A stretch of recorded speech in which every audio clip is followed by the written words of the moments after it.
Subscribe करें और bell दबाएं ताकि कोई खबर रह न जाए।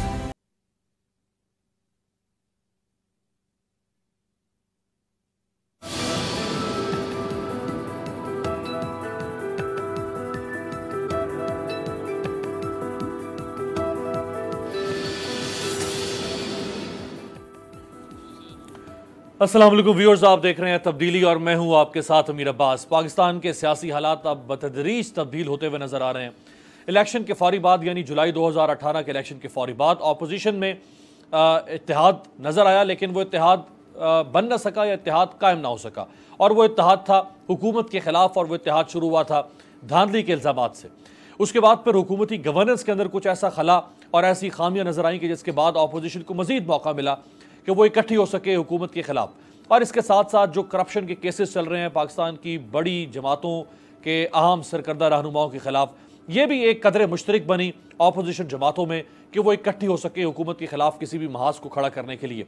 मौलाना फजलुर रहमान साहब ने इलेक्शन के फौरी बाद कोशिशें तेज कर दी कि वो ऑपोजिशन की सारी जमातों को इकट्ठा करें, हुकूमत पर दबाव डालें, हुकूमत को गिरा सके, पार्लियामेंट तहलील हो सके, नए इंतखाबात हो सके।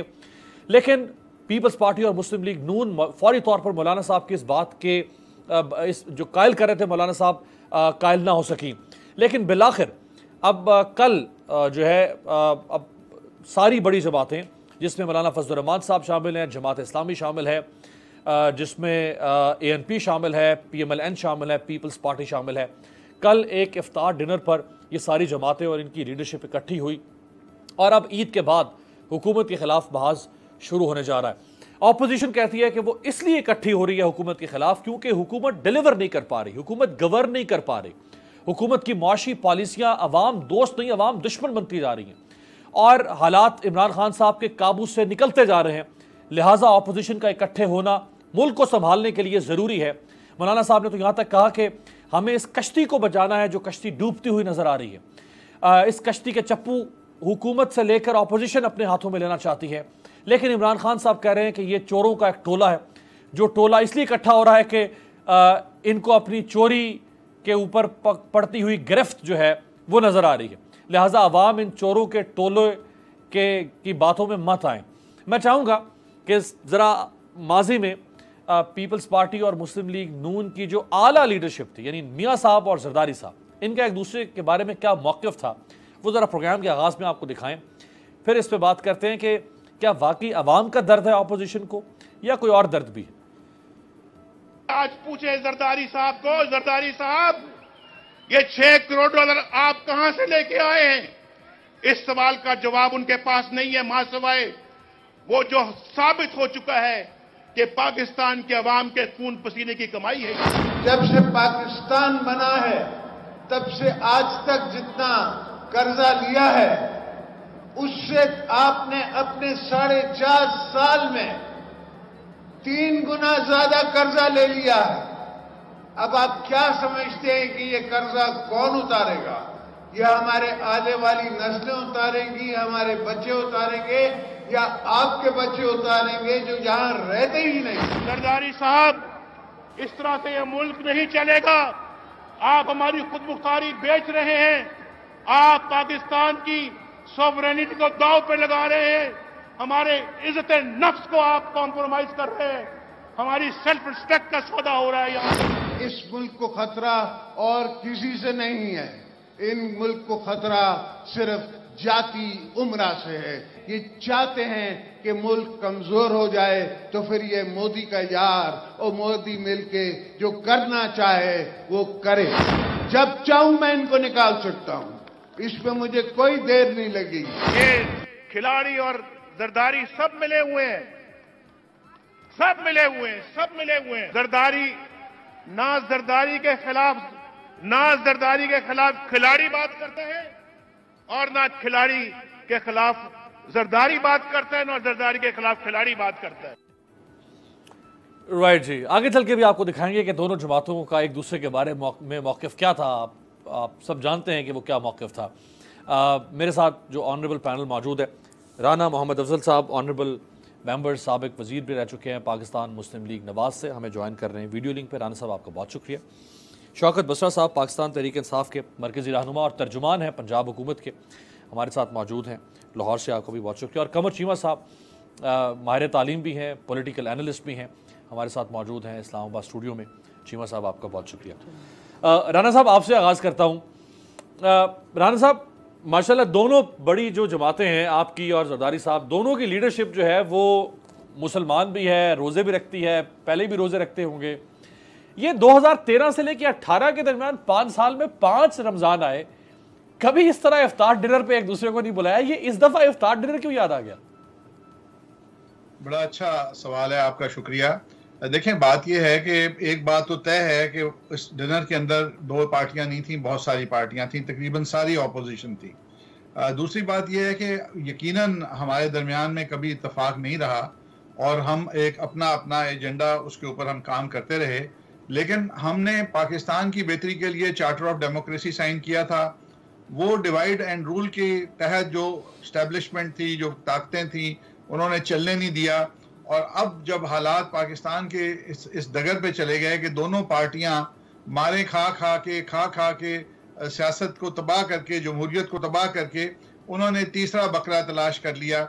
और वो बहुत अच्छा होता कि अगर वो कामयाब हो जाता, अगर वो तीसरा तजुर्बा उनका कामयाब हो जाता तो पाकिस्तान के अवाम आज दर बदर ना होते और हमें इफ्तार पार्टी करने की ज़रूरत पेश ना आती। अगर हमने अपने मामलात के लिए इफ्तार पार्टी की थी, करप्शन के मामलात जो मैं समझता हूँ कि अदालती मामलात हैं, हम मिल भी बैठेंगे तो वो मामलात ख़त्म नहीं हो जाएंगे, ना वो ख़त्म हो सकते हैं। वो जो चल रहा है, जो एहतसाब, हम खुद उसको सपोर्ट करते हैं। तो अगर ये तीसरा बकरा काम कर चुका होता और पाकिस्तान के अंदर एक बेहतरी ले आया था, या हमारे अवाम के अंदर वो उम्मीद पैदा हो जाती कि ये इस काबिल हैं, ये रोज झूठ बोलने वाले फ्राडिये नहीं हैं, और इनके ऊपर हमारी कारोबारी तबके का टोटल एतमाद खत्म ना होता, तो शायद हमें आज मिल बैठ के सोचने की जरूरत ना पड़ती।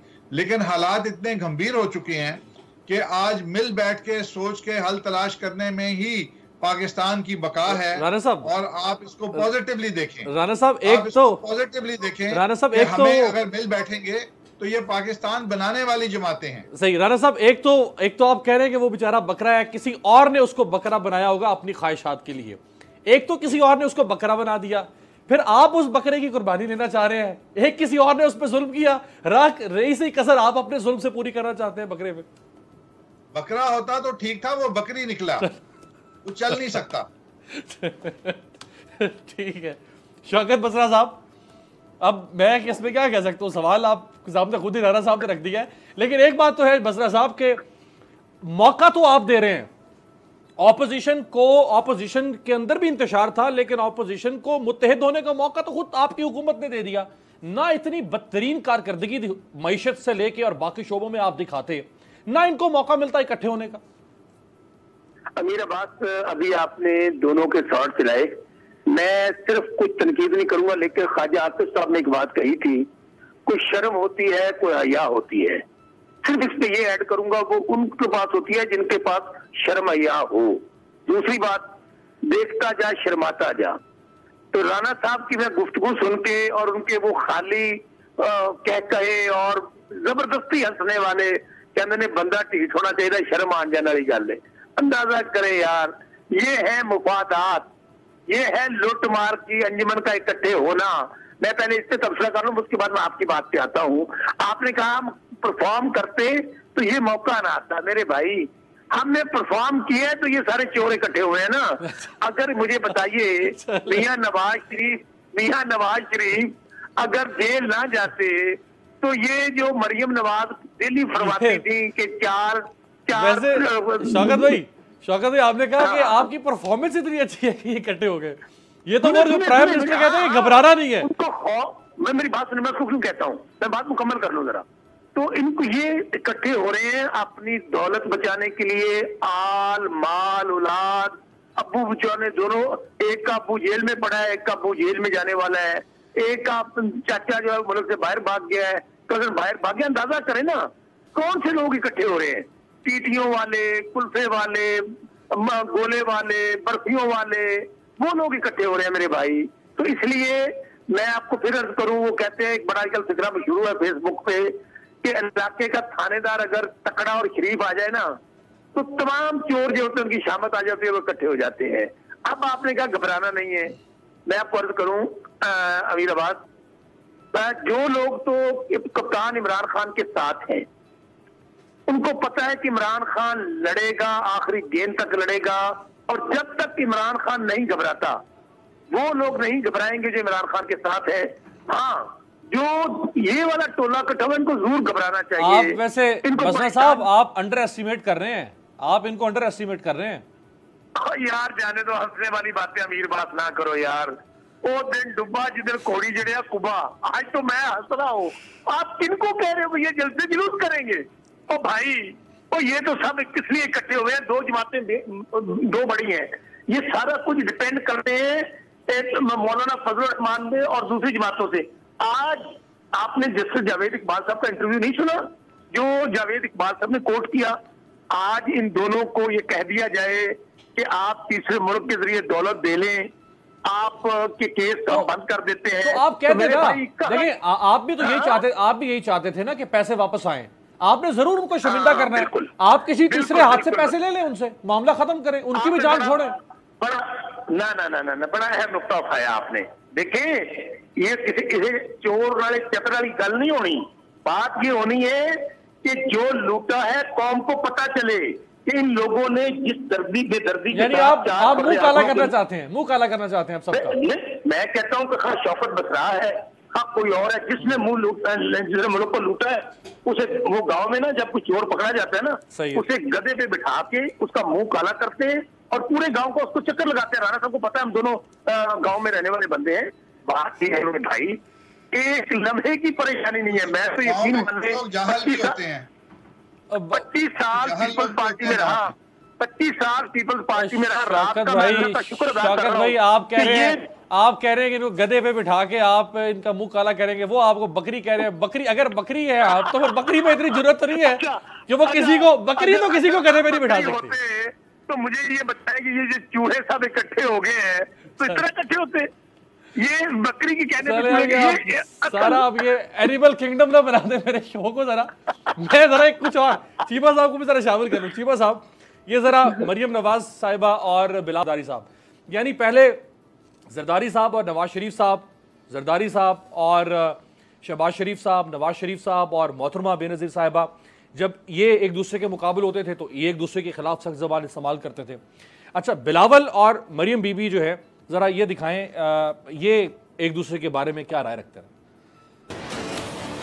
कि किसी भी सूरत में कुछ भी करके इक़्तिदार हासिल करें। इमरान जरदारी भाई भाई, मियां साहब आप क्या चाहते हो कि ये मुल्क सिर्फ आपकी ख्वाहिशात के मुताबिक चले? जरा मेरे साथ मिलके नारा लगाओ, इमरान जरदारी। नवाज शरीफ पूरा सिस्टम को जेपटी में डालना चाहता है। तो तुम्हारी नवाज शरीफ से है, हथियार तुमने आसिफ जरदारी के आगे डाल दिए। वाह वाह। इस मुल्क का जमहूरियत को खतरा में डालना चाहता है। नवाज शरीफ साहब हॉर्स ट्रेडिंग का उस्ताद है। इमरान खान और जरदारी का जो गठजोड़ है वो नवाज शरीफ ने करवाया। गली गली में शोर है, नवाज शरीफ शोर।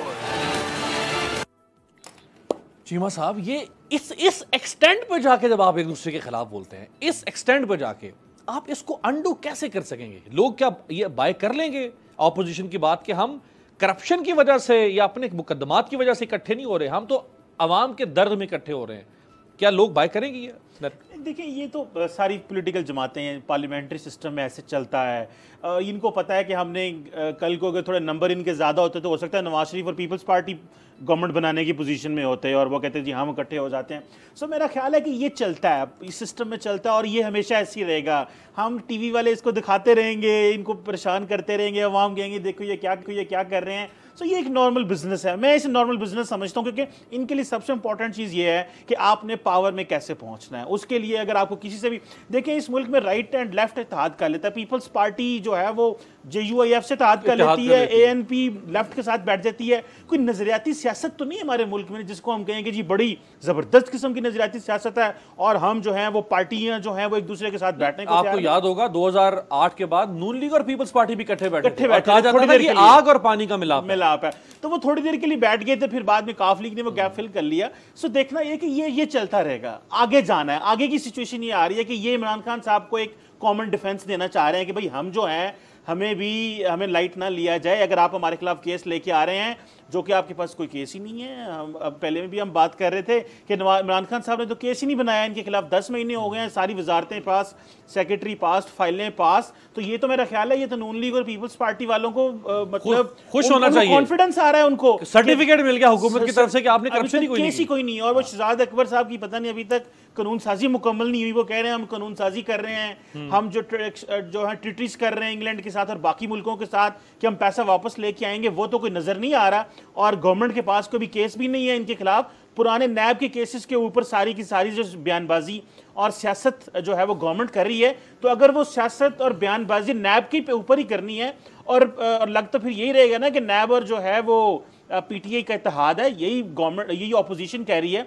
सो मेरे ख्याल से देखना ये यहाँ पे ये चाहिए कि अगर पीटीआई के पास सॉलिड केसेस हैं, अगर पीएमएलएन और पीपल्स पार्टी ने जो करप्शन की हुई है, अवाम तो इंतजार कर रहे हैं। पीटीआई कह रही है कि हमें वोट अकाउंटेबिलिटी का मिला है। हाँ। तो अगर अकाउंटेबिलिटी का वोट मैंडेट तो प्राइम मिनिस्टर के पास अकाउंटेबिलिटी का है, तो अगर अकाउंटेबिलिटी का वोट मिला है तो फिर अकाउंटेबिलिटी शुरू करें ना। हम देखना चाहते हैं, मैं वाकई हम पिछले कई हमारे बच्चे थे तो सुन रहे थे, उससे पहले सुन रहे थे ये चोर है ये चोर है। हम देखना चाह रहे हैं कौन चोर है, और अगर ये चोर नहीं है इनमें से कोई तो इनको बरी करें, बाइज्जत बरी करें, इनको बाइज्जत बरी करें और मुल्क के मामलों पे फोकस करें। हाँ। ना कि इन चीजों पे अपना टाइम वेस्टेज करें। अगर नवाज शरीफ साहब ने भी अदालतों में जा के बेल ले लेनी और बाद में रिहा हो जाना है, मरियम ने भी रिहा हो जाना है, जरदारी साहब ने भी रिहा हो जाना है, तो इतनी बड़ी एक्सरसाइज करने का फायदा क्या है? एक नेशनल टाइम वेस्टेज है ये। सो मेरा ख्याल है एक बैठ के ये कंसेंसस करें कि करना क्या चाह रहे हैं, क्योंकि अभी तक तो कोई डायरेक्शन क्लियर नहीं है अकाउंटेबिलिटी के ऊपर।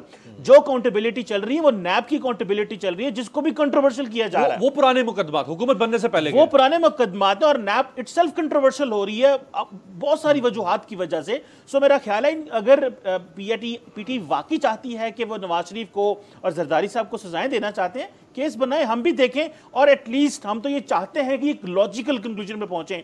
भले वो उनको माफी मिले, वो उनको इंसाफ मिले और वो जेलों में जाएं, और या वो उनको कहा जाए कि जी ये तो ईमानदार लोग थे, हमने ज्यादती की। चीमा साहब, मैं राणा साहब के पास जाता हूं, लेकिन ये तो नहीं हो सकता ना कि अगर हुकूमत केसेस बना रही है और हुकूमत फिर सिर्फ और सिर्फ नून लीग और पीपल्स पार्टी के बनाए, हुकूमत जजेस के भी बनाए ना, रिटायर्ड जजेस हैं, हुकूमत बोर्ड जनरलों के भी बनाए ना, हुकूमत ब्यूरोक्रेट्स के भी बनाए ना। फिर अगर हुकूमत इन दो के बनाएगी फिर ये दोनों बात तो ठीक है जी। आप यू कांट पुट जो आप अपने फुट है वो बहुत सारी पावरफुल टोस के ऊपर नहीं रख सकती, एक आधे पे रखना पड़ता है। अगर आप सिस्टम के इतने बड़े इंडिकेटर्स को, जजेस को भी, जनरल्स को भी, पॉलिटिशियंस को भी पकड़ेंगे तो सिस्टम ऐसे नहीं चलता। लेकिन आप शुरू करें अकाउंटेबिलिटी, क्योंकि आपको अकाउंटेबिलिटी, देखिए इमरान खान साहब वो वाहिद पॉलिटिशियन होगा जिनको हुकूमत मिली है, तो अकाउंटेबिलिटी देखना चाहते हैं। अगर इमरान खान ने 5 साल में ये ना डिलीवर किया तो इमरान खान का नारा, अब तो 4 साल रह गए सर, 4 साल रह गए। ये जरा राणा साहब मैं जरा चाहूंगा जरदारी साहब, हालांकि जरदारी साहब को मुफाहमत का बादशाह कहा जाता है, जरदारी साहब ने भी पिछले 5 साल में आपके खिलाफ बहुत ही सख्त जबान इस्तेमाल की। यानी उमूमन जरदारी साहब नहीं करते इतनी सख्त जबान, मियां बरादरान फिर भी कर लेते थे, लेकिन जरदारी साहब ने भी वो सख्त जबान इस्तेमाल की। कल जरदारी साहब भी इफ्तार डिनर में मौजूद थे, जरा जल्दी से दिखा दे, राणा साहब के पास जाते हैं कि जजों ने कह दिया है मियां साहब को कि गो नवाज गो, गो नवाज गो, गो नवाज गो, गो नवाज गो, कि मुक गया तेरा शो नवाज, गो नवाज, गो नवाज। कि इन लुटेरों ने पाकिस्तान के साथ क्या किया है, कहां मैंने पाकिस्तान छोड़ा था, कहां पाया था, और अब ये कहां पहुंच गया है। इनको सवाए अपनी तिजोरियां भरने के और कुछ नहीं आता। राइट राणा साहब, जरदारी साहब जो हैं वो मियां साहब आज जो कुछ फेस कर रहे हैं, मियां साहब जेल में हैं, आपकी पार्टी के खिलाफ जो नैरेटिव बनाया गया करप्शन का, करप्ट नवाज शरीफ को कहा गया, जो इलेक्शन आप हारे, उस नैरेटिव में बहुत बड़ा हिस्सा है आसिफ अली जरदारी साहब का।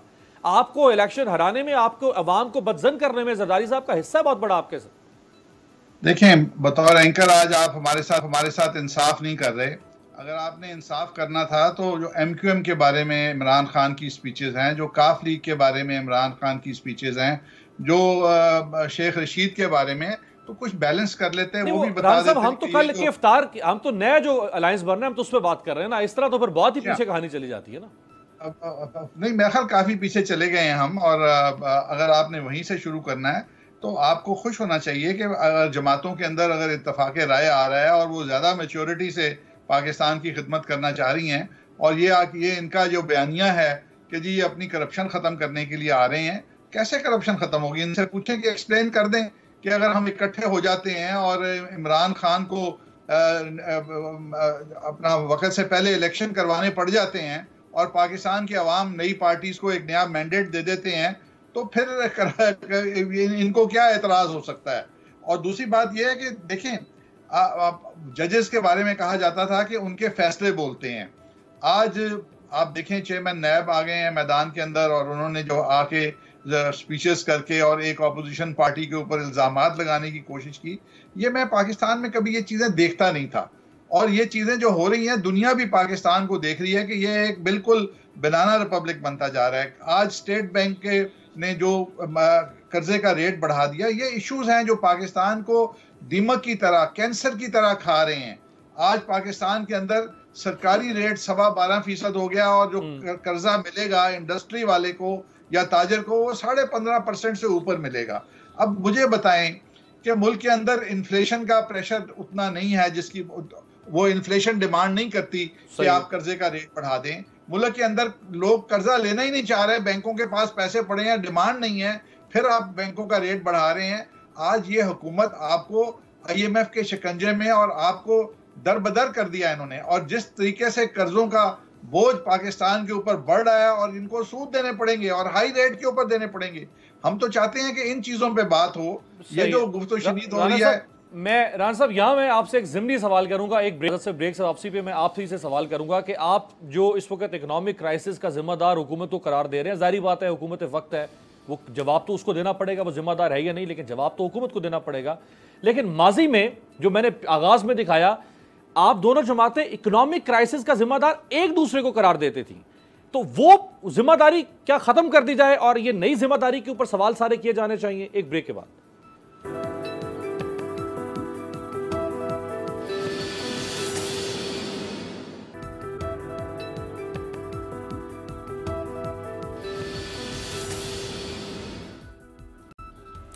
ब्रेक के बाद खुश आमदेद। राना साहब, हुकूमत जरूर जवाबदेह है। आज अगर रुपए की कदर गिर रही है, अगर आज महंगाई है, बेरोजगारी में इजाफा हो रहा है, शरह सूद में इजाफा हो रहा है, हुकूमत जवाबदेह है। लेकिन माजी में तो इस मुआशी बहरान का, वीक इकॉनमी का इल्जाम आप एक दूसरे पर देते थे। आज आप एक दूसरे इकट्ठे होकर एक तीसरे आदमी को कह रहे हैं कि वो जिम्मेदार है, हम जिम्मेदार नहीं है। देखें, जब भी एक नई हुकूमत बनती है वो बड़ी इंथुजियास्टिक होती है कि वो बहुत सारे काम करे और मुल्क को आगे लेके जाए। ये एक रिले रेस की तरह होता है कि एक हुकूमत कहीं आपको पहुंचाती है, अगली हुकूमत ने आपको अगली मंजिल पे पहुंचाना होता है। जब भी हुकूमत नई आती है उसको चैलेंजेस होते हैं और उसका ख्याल होता है कि पुरानी हुकूमत शायद हमसे बेहतर कुछ हालात और बेहतर करके छोड़ के जाती तो हमारे लिए आसानियाँ होती। ये हमेशा होता है, दुनिया के हर मुल्क के अंदर होता है कि हुकूमत जब तब्दील होती है तो इसकी वजह होती है कि लोग महसूस करते हैं कि नई टीम आके बेहतर काम करेगी, और ये एक हकीकत है, वरना वो चेंज क्यों करेंगे, नई पार्टी क्यों आएगी। हमारे मुल्क में तो चलें सिलेक्ट होके लोग आ जाते हैं, पीछे से धक्का किसी और का भी होता है, लेकिन जब हकायक यही होते हैं। तो अगर ये बातें हुई हैं पाकिस्तान में तो जायज़ हुई हैं, लेकिन 9 महीने तक जिन लोगों की इनके इलेक्शन जीतने के बाद शादियां हुई, उनके बच्चे पैदा हो गए, और ये 9 महीने तक वही पुराना ढोल खड़का रहे हैं कि जी हमारी पुरानी हुकूमत की वजह से। अगर अब एक विजनलेस लीडर है, वो बच्चे पैदा लीडर है। राना साहब वो बिल्कुल सही कह रहे हैं, जिनके 9 महीने पहले शादियां हुई उनके बच्चे पैदा हो गए, लेकिन ये कहते हैं कि आप मुल्क को बांझ करके गए हैं, इस मुल्क से कुछ नहीं पैदा हो सकता बेहतरीन। अगर ये कहते हैं तो फिर ये विजनलेस हैं, फिर ये नालायक हैं, फिर ये इनका इस मुल्क के अंदर एतमाद नहीं है, फिर इनको डूब मरना चाहिए, इनको इस्तीफा देना चाहिए। पाकिस्तान में बहुत पोटेंशियल है, पाकिस्तान बहुत ऊपर जाएगा, लेकिन आपको विजन वाले लोग, और ये जिद्दी लोग और बेवकूफ लोग कभी किसी मईशत को ठीक नहीं कर सकते। इन्होंने किया क्या है मुझे बताएं, आज तक कौन सी पॉलिसी इन्होंने दी है? एग्रीकल्चर के लिए दी है, इंडस्ट्री के लिए लोन्स इतने महंगे कर दिए कि आज इंडस्ट्री लगाना हमारे वक्त से 50% ज्यादा, जो 100 रुपए में इंडस्ट्री लगती थी आज 150 रुपए में लगेगी। कैसे एक्सपोर्ट्स पहले से डाउन हो गई हैं, ये हमें ताने देते थे कि तुमने एक्सपोर्ट डाउन किए हैं। 40% डॉलर डिवैल्यूएशन के बाद आज आपकी एक्सपोर्ट्स भी डाउन चली गई हैं। किया क्या है इन्होंने? मुझे 1 2 3 बसरा साहब बता दें। ये गधे के ऊपर बिठा के मुंह काला करेंगे, खुदा ना खास्ता इनका ना ऐसा सलूक हो जाए। अवाम बिफर गए हैं, पॉलिटिकल पार्टीज नहीं बिफरी, पॉलिटिकल पार्टीज अभी भी सोच समझ से काम कर रही हैं, लेकिन अवाम बिखर गए हैं। वही ना हो कि आपको पकड़ के गधे पे बिठा दें। गुस्सा तो है, ऐसी बातें करने से, गुस्सा तो अवाम में है, करने से मुल्क के मसाइल हल नहीं होंगे। बिल्कुल सही, मुल्क के मसाइल आप सीरियस टॉक करें। आज रोने का वक्त है। बिल्कुल सही, आपको मजाक सूझ रहा है। शौकत साहब, गुस्सा तो अवाम में है, इसमें कोई शक नहीं। अब ये गुस्सा अवाम में है, अब ऑपोजिशन उस गुस्से को, उस चिंगारी को अगर भड़काती है तो ये आपके लिए हालात काबू से बाहर हो सकते हैं। मैं ज़रा इसके साथ साथ जो राणा साहब ने फरमाया आप रिस्पॉन्ड करते, लेकिन ये ज़रा बिलावल साहब ने जो अल्टीमेटम दे दिया है कल की प्रेस कॉन्फ्रेंस में, ज़रा ये भी सुन लें। तकरीबन सारी जमातें ने ऑलरेडी ईद के बाद अपना अपना एहतजाज का ऐलान किया है। वो एहतजाज भी होगा ईद के बाद, पार्लियामान के अंदर और पार्लियामान के बाद। और दूसरा, ईद के बाद मौलाना फजल रहमान की सरबराही में इंशाल्लाह ताला एक APC होगा, जिसमें सारी सियासी जमातें मिलेंगे और देखेंगे कि हमारा जो स्ट्रैटेजी होगा, हमारा जॉइंट स्ट्रैटेजी क्या हो सकता है हुकूमत के ख़िलाफ़ और पाकिस्तान के मसाइल हल करने के लिए। जी शौकत साहब, पहली बात तो राना अफजल साहब ने एक बात कही कि भाई मैं कहता हूं कि आप अपनी तरफ क्यों लेकर जाते हैं। बिल्कुल मैं कहता हूं कि जिसने लूटा है इस मुल्क को, उसका काला मुंह होना चाहिए और उस गधे पे बिठाना चाहिए। दूसरी बात, देखें, वो आप बार बार मुस्लिम लीग नून से और पीपल्स पार्टी वालों से पूछ रहे हैं इकानमी का क्या हाल हो गया। आप बताइए, मीर भी कितने सादा हैं, बीमार हुए जिनके सबब उसी अतार के लौंडे से दवा लेते हैं। अमीर अब्बास, अब क्यों मजाक करते हो यार इस कौम के साथ, और राना साहब भी कर रहे हैं। 40 साल ये पार्टियां हुकूमत में रही हैं, बाकी 30 साल भी ले लें, 70 साल आमरीत रही या ये पार्टियां रही। यानी कि जिन लोगों ने इस मुल्क को गिरवी रख दिया IMF के पास, वर्ल्ड बैंक के पास, 30 अरब का कर्जा विरासत में दिया, कोई इदारा मुझे बता दें, एक इदारा, राना साहब मुझे पूछ रहे थे ना, मैं राना साहब से पूछता हूँ, एक इदारा मुझे बता दें जो इन्होंने, जिसमें कोई बेहतर किया हो या जिसके पास जो काम कर रहा हो, जो डिफॉल्ट ना किया हो। आप वापडा को ले लें, आप 1100-1200 अरब का डेट हमें देकर गए हैं, इसके पहले के 450 अरब की इन्होंने उसमें कमीशन खा के पहले स्टार्ट में दे भी दिया था। सुई गैस, रेलवे, PIA, वापडा, मैं किसका नाम लूं मेरे भाई। बातें इतने, और अंदाजा ये करें कि वो लोग बातें करते हैं जो अदालतों से सजा याफ्ता मुजरम हैं, जो जिनके मतलब अदालतें कह चुकी हैं कि उन्होंने लूटमार की और करप्शन की और जेलों में पड़े हैं। और मैं एक सवाल राना साहब से और पूछता हूं, बिल्कुल हम जवाबदेह हैं, हम हुकूमत हैं, लेकिन मेरे भाई हम तो आपका किया हुआ भुगत रहे हैं। हमने तो 30 अरब का कर्जा हमने तो नहीं लिया था, हम तो डेली 600 करोड़ रुपया सूद अदा करें उस कर्ज को उतारने के लिए। हम तो जो कर्ज लिया है वो कर्ज उतारने के लिए कर्ज ले रहे हैं। इनकी पॉलिसियां क्या थी, इन्होंने बनाई मोटरवे कर्ज लेकर, बाद में गिरवी उसके ऊपर कर्ज ले लिया, बाद में उसको गिरवी रख दिया। अब मैं आपको, बिल्कुल हम जवाबदेह हैं, लेकिन आप ये जो बात कह रहे हैं, अभी बिलावल साहब को आपने शॉर्ट सुनाया है मुझे, मैं फिर कह रहा हूं, ये अपनी लूटमार और करप्शन के लिए इकट्ठे हो रहे हैं। ये चाहते क्या हैं कि हम दोनों में से किसी को डील मिल जाए, और ये दोनों एक दूसरे से मुखलिस नहीं है, ये बात आप ज़हन में रखिएगा। लेकिन इमरान खान जिसका नाम है, ये जलसे करें, जुलूस करें, ये इस्लामाबाद पहुंचे, हुकूमत जाती है तो चली जाए, प्राइम मिनिस्टर इमरान खान रहते हैं रहें, नहीं रहते ना रहें, लेकिन ये बात ज़हन में रखिएगा, अमीर अब्बास कोई NRO नहीं होगा। नहीं, जब हुकूमत ही नहीं रहेगी, फिर जब हुकूमत ही नहीं रहेगी, आप भी इधर हैं शौकत साहब, जब हुकूमत ही नहीं रहेगी तो फिर NRO फिर कहां से देना है आपने? नहीं, मैंने अगर का लफ्ज इस्तेमाल किया, जो ये ख्वाब देख रहे हैं ना कि हम इकट्ठे हो जाएंगे, मैं ये कह रहा हूं कि हम प्राइम मिनिस्टर छोड़ने के लिए तैयार हो जाएंगे PM के, लेकिन चोरों को बिल्कुल NRO नहीं मिलेगा। ये जितना मर्जी इकट्ठे हो ले, गीदड़ भपकियां लगाएं, आने देना इनको। आप भी इधर है, मैं भी इधर हूं। ये आज कह रहे हैं हमने इस्लामाबाद आना है, हमने जलसे करने हैं। भाई इनसे ये तो पूछ लें कि आप एक दूसरे से मुखलस हैं। छोटा भाई अपने बेटे को वज़ीर आला पंजाब बनाना चाहता था, आपने सुन लिया।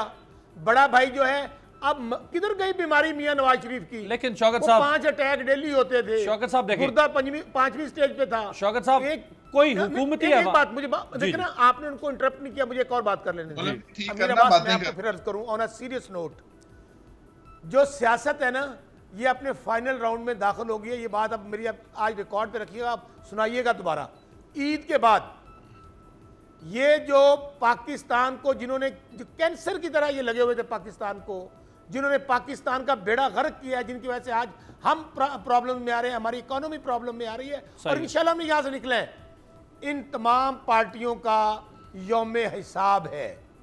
आप ये देखेंगे कि ये जो पापड़ वालों का जवाब नहीं दे पा रहे, टीटीओ वालों का जवाब नहीं दे पा रहे, ये जो कह रहे हैं ना ईद के बाद हम निकल रहे हैं, वो तो लंबे केसेस इंशाल्लाह बारी बारी करके। शौकत भाई वो तो नवाज शरीफ साहब पहले जेल में है, वो तो लंबे केसेस हैं, वो तो उसमें तो आप अगर इनको पकड़ने के चक्कर में रहेंगे तो ये तो 1 महीने में नहीं हो सकेगा। नहीं चक्कर, ओहो किसने कहा आपको पकड़? और मेरे भाई फिर आप बादशाह बंदे हैं और ये तो रातों रात निकल जाते हैं मुआहदा करके।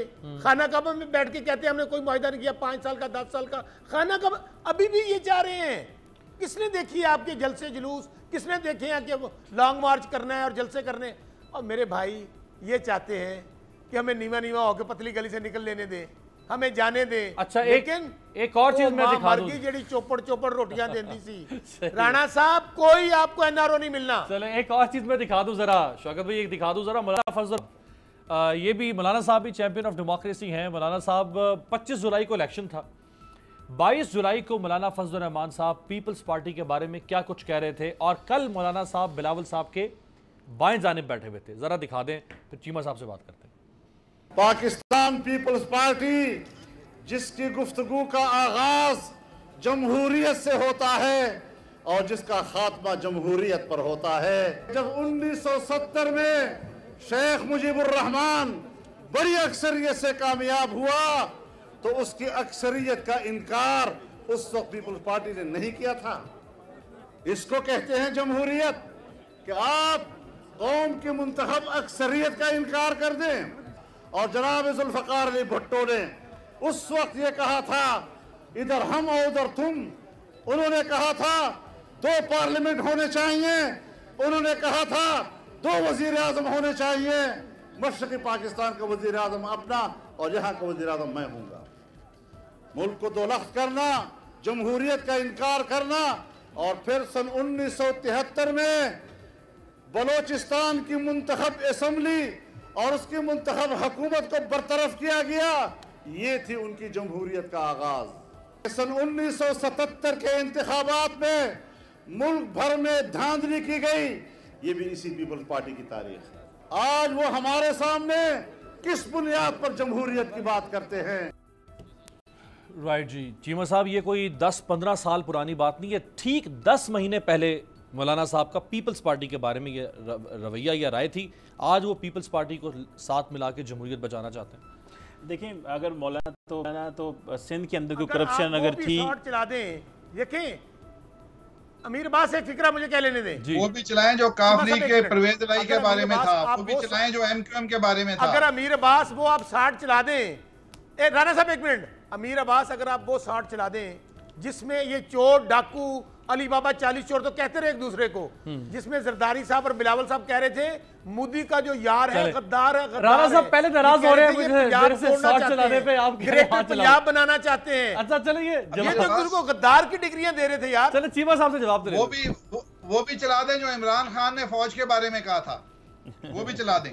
चले वो फिर मुझे वो भी चलाना पड़ेगा जो मियां साहब ने डेरा गाजी खान में खड़े होकर कहा था, फिर वो तो बहुत लंबी कहानी निकल जाएगी ना सर। मैं तो इसलिए सिर्फ आज की ये मुल्क दरबदर हो अच्छी तरह से, आगे की बात नहीं करनी, पीछे की बातें करें ताकि ये मुल्क दरबदर हो। देखें बिल्कुल ठीक है जो आप बात कर रहे थे कि मौलाना जो है वो पीपल्स पार्टी में है, तो मुझे अच्छा लगता है अगर मौलाना 70 की बजाय 2018, 15, 16, 17 का जो ये 10 साल पीपल्स पार्टी का टेन्योर रहा है कि सिंध के अंदर, उसके ऊपर बात करते हैं। आप 70 पे भुट्टो पे ले गए लोगों को। इलेक्शन था ना, सेंटीमेंट्स जीतने थे, लोगों को बेवकूफ बनाना था। बिल्कुल सेंटीमेंट्स जीतने थे, लेकिन अमीर अब्बास साहब मुझे अच्छा लगता है कि कराची, आप उस करप्शन की बात करते हैं जो पीपल्स पार्टी की अगर एलिजिडली है तो उसकी बात करें ना। कभी मौलाना ने आज तक करप्शन पे बात की है? कभी भी नहीं की, तो फिर वो क्यों करते हैं? लेकिन मेरा ख्याल है राना साहब ने बड़ी अच्छी बात की है। देखिए अभी इंडिया में इलेक्शन हो रहे हैं और लग ये रहा है कि मोदी जीत जाएगा और पॉलिटिकल स्टेबिलिटी आएगी, और पॉलिटिकल स्टेबिलिटी से वहाँ की जो मार्केट्स हैं, जो स्टॉक मार्केट है वो ऊपर चली गई है। हम ये देखना चाह रहे थे कि एक नई गवर्नमेंट आई है, ये पॉलिटिकल स्टेबिलिटी आई है, तो इस पॉलिटिकल स्टेबिलिटी से हमारे मुल्क की इकोनॉमी अच्छी होनी चाहिए। यकीन करके माने जो मार्केट के हालात हैं, लोग इन एलीट की बातें सुनने को तैयार नहीं है। वो इसको गालियां दे रहा है, वो इसको गालियां दे रहा है। भाई आपने एनआरओ, अभी बसरा साहब भी बात कर रहे थे, भाई एनआरओ अभी तो गवर्नमेंट ने केस ही नहीं बनाया, किस चीज़ पे एनआरओ देना है? और अगर एनआरओ होना है वो तो उन्होंने देना है, नैब ने देना है, अगर जिन्होंने केस बनाए हुए हैं। सो अभी तो केस बनाएंगे, एनआरओ होंगे, फिर देखा जाएगा। अभी तो वो इकट्ठे होके आ रहे हैं सिर्फ इनएफिशिएंसी की वजह से। यकीन अगर ये पॉलिटिकल जो हमारी जो पॉलिटिकल एलीट है, अगर ये इस 1 महीने 1.25 महीने में लोगों को बड़ा रिलीफ दें, ऑपोजिशन का खुद इत्तेहाद डाई डाउन हो जाएगा। नहीं, मेरा नहीं ख्याल, ना तो गवर्नमेंट ने रिलीफ दे पाना है, ना ही उनकी ये कैपेसिटी है कि वो रिलीफ दे पा रहे हैं, और ना ही ऑपोजिशन कोई धरना कर सकेगी सिवाय एक आधे दिन के लिए। इनमें से अगर किसी के पास प्रोटेस्ट करने की ताकत है तो वो सिर्फ मौलाना फजलुर रहमान के पास है, वरना ना पीपल्स पार्टी बंदे इकट्ठे कर पाएगी, ना PMLN बंदे इकट्ठे पाएगी। लॉन्ग टर्म के लिए, एक आधे दिन के लिए छोटा मोटा धरना करना, जलसा जुलूस करना, वो इनका हक है। लोगों को इमरान खान भी तो यही करते थे ना 5 साल, एक जलसा किया, एक आध लॉन्ग मार्च कर लिया, वो करते रहे। उसका नुकसान ये होगा कि पॉलिटिकल स्टेबिलिटी की तरफ हम इंस्टेबिलिटी की तरफ जा रहे हैं ना। देखिए पहले ही आज अभी राना साहब बात कर रहे थे, जैसे कि स्टॉक अभी बैंक के लोन जो देंगी, SBP ने जो हमारे साथ किया है, जो अभी ये जो लोग नए आ गए हैं, इनकी वजह से अभी हमें क्या इकोनॉमी की सिचुएशन देखनी पड़ेगी। सो खुदारा इन सारी चीज़ों को बंद करें और एक महज़ब मुल्कों की तरह बैठ के पार्लियामेंट में बात करें और मुल्क को किसी सिमत लेके जाएं, कोई कानून साजी की तरफ जाएं, कोई मिलकर रिलीफ पहुंचाने की तरफ जाएं। अगर आपके पास करप्शन के केसेस अगर ऑपोजिशन के पास के लिए नहीं है तो उनको ना एक दूसरे को जो है वो गंदा करें। उसका एक जो हमारे सामने एक चेहरा आ रहा है कि वो ये चेहरा ही आ रहा है कि आज जो बच्चे हैं 17, 16, 18 साल की, वो यही समझते हैं हमारे पास इस तरह की करप्ट लीडरशिप आती है, ये एक दूसरे को गालियां देते रहते हैं, हमने इनको फॉलो करना है, हमारे ये मॉडल हैं। तो ये किस तरह के मुआशरे की हम शक्ल बना रहे हैं। तो ये इन सब पे जो है वो जिम्मेदारी जाती है, वो किसी एक के ऊपर नहीं है। ये मुल्क को लीड कर रहे हैं, एक दूसरे को गालियां देंगे तो मैं आप जैद बकर हम क्या तासुर लेंगे, बल्कि इससे मजीद पोलराइजेशन आई है। तो सोशल मीडिया के ऊपर जो तासुर आता है, जब हम इस तरह की चीजें सुनाते हैं, ये एक दूसरे के बारे करते हैं, सोशल मीडिया आज दिखा रहा है ना, कल से देख रहे हैं कि ऑपोजिशन की जो सारे मिलना है उसको माजी में इनको दिखाया जा रहा है सोशल मीडिया पे। सो मेरा ख्याल है हम एक मैच्योर ऑपोजिशन, एक मैच्योर गवर्नमेंट चाहते हैं जो सिर्फ और सिर्फ मुल्क में स्टेबिलिटी लेके और जितनी अनसर्टेनिटी है, डॉलर कहां पर पहुंच गए, इसको खत्म करें और काइंडली मुल्क की बात करें। राना साहब, मियां साहब ने इस्लामाबाद हाई कोर्ट में फिर तिब्बी बुनियाद पर जमानत के लिए दरख्वास्त दायर कर दी है। हालांकि इस्लामाबाद हाई कोर्ट ने ही पहले मियां साहब की तिब्बी बुनियाद पर जमानत को मुस्तरद किया था। देखें, उनके अगर वकला ने इसको मुनासिब समझा है तो अच्छी बात है, और वो कानूनी चाराजोई कर रहे हैं। इसमें कोई कानूनी चाराजोई करने में बसरा साहब को कोई इतराज़ नहीं होना चाहिए। लेकिन इलाज, मियां साहब इलाज का ऑप्शन क्यों नहीं अवेल कर रहे हैं? किसी को कोई इतराज़ नहीं। अदालत जो फैसला करे सबको कबूल होगा इंशाल्लाह। ना देंगे कोई बात नहीं। राना साहब, मियां साहब पाकिस्तान से इलाज का ऑप्शन अवेल करें, खुदा ना खास्ता उनकी सेहत बिगड़ ना जाए। वो सिर्फ ये कह रहे हैं कि मुझे बाहर से इलाज करवाना है, बाहर की अगर इजाजत नहीं मिलती है तो वो अपनी सेहत पर तो रहम करें ना, कम से कम अपना इलाज शुरू तो करवाएं पाकिस्तान से। देखिए, अब ये कह देना कि कोई वजह नहीं है, कोई वजह होगी, और इलाज, आधा इलाज मरीज की सेटिस्फेक्शन से होता है। अगर उनको इजाजत अदलिया समझेगी कि दी जा सकती है, आखिर वो वकला ने कुछ सोच के किया होगा ना, अल्लाह करेगा इंशाल्लाह उनको इजाजत मिल जाएगी। राइट। शौकत साहब मुझे ये बता दें कि सिर्फ और सिर्फ आप, जो प्राइम मिनिस्टर ने भी कल ये बात कही कि ये इसलिए इकट्ठे हो रहे हैं कि इन्होंने चोरियां की हैं, सिर्फ इतनी बात करके आप लोगों को इनसे मुतनफिर नहीं कर सकते। आप अगर चाहते हैं कि ऑपोजिशन का इत्तेहाद नाकाम हो तो आपको इस बात के साथ लोगों को कुछ डिलीवर करके भी देना पड़ेगा, ताकि लोगों को लगे कि हाँ, हमें अपने वजीर आजम के साथ खड़े होना है, हमें ऑपोजिशन के साथ नहीं खड़े होना। अमीर अब्बास, इस सवाल का जवाब देने से पहले जो अभी आपने मियां नवाज शरीफ साहब की सेहत के मुतालिक पूछा, अल्लाह ताला उनको 100 साल की ज़िंदगी दे, उनका साया उनके बच्चों पे कायम रहे, आमीन। लेकिन बात जो है ना वो असल राना साहब भी नहीं बता रहे।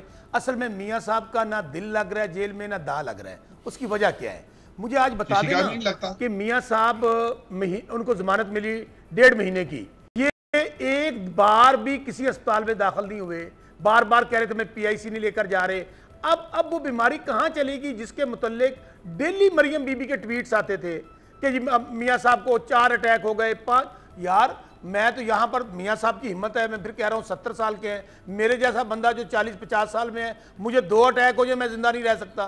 तो मैं कहता हूँ कम से कम हमें इन चीज़ों पर सियासत नहीं करनी चाहिए, हक़ाइक़ कौम के सामने लाने चाहिए। जहाँ तक आपने ये बात कही, बात यह है, इसमें कोई शक व शुबा नहीं है कि हम पे ये बहुत बड़ी जिम्मेदारी है कि इस वक्त जो महंगाई बढ़ी है, जो बेरोजगारी है, जो इस वक्त बिजली के रेट्स बढ़े हैं, सुई के, हमें रिलीफ देना है। लेकिन फिर मैं कहूँगा ये 9 महीने के अंदर अगर आप समझते हैं कि 70 साल का गंद तहरीक इंसाफ साफ कर दे, हम तो अभी इनके बोए हुए जो कांटे हैं उनको चुन रहे हैं, इदारों को बेहतर कर रहे हैं। और इंशाल्लाह, क्योंकि उसकी वजह यह है कि खान साहब ने लूटना नहीं है, खान साहब ने जायदादें नहीं बनानी, खान साहब ने माल नहीं कमाना। कौम को इस बात का यकीन है कि जो अभी कर्जा आ रहा है, जो कर्जे लिए जा रहे हैं, जो महंगाई हुई है, खान साहब में इसकी नीयत साफ है। खान साहब ने दुबई में या लंदन में अपार्टमेंट्स नहीं लेने हैं। इंशाल्लाह जो आपने सवाल किया हम पब्लिक को भी रिलीफ देंगे। मेरे पास एक छोटी सी बात करना चाहता हूं। जी सर, खान साहब ने नहीं लूटना, पूरी कौम का माल लुटवा दिया, पूरी कौम को कंगाल कर दिया, पूरी कौम को बेरोजगार कर दिया। ये खान साहब का कमाल है। उन्होंने खुद कुछ नहीं खाना, उनकी वो जो सिलाई मशीन वाली बहन है वो खा के जाएगी, उनके साथी खा जाएंगे। खान साहब तो फुकरे के फुकरे रहेंगे, वो नहीं खाएंगे, लेकिन कौम फकीर हो जाएगी, कौम का माल राना साहब मुझे और पूरी कौम को आपसे हमदर्दी है, का बेड़ा गर्क हो जाएगा। मुझे पता है आपके हालात क्या है, आप बहुत अल्लाह ताला आपको सब्र दे। चीजें तो उन्होंने करनी है ना, ये हो गई हैं। आपका अरबों रुपए का रोज नुकसान स्टॉक मार्केट में होता है, आपके कर्जे का बोझ आपके ऊपर रोज बढ़ता है। ये खान साहब जो हैं, ये खान साहब जो हैं, अल्लाह ताला पाकिस्तान की जान इनसे छुड़ा दे। आज अवाम निकलेंगे, हम उनके पीछे होंगे इंशाल्लाह। बहुत शुक्रिया राना अफजल साहब, बहुत बसरा साहब और कमर चीबा साहब हमारे साथ यहाँ मौजूद थे। आपसे मुलाकात होगी कल, देखते रहिएगा तब्दीली।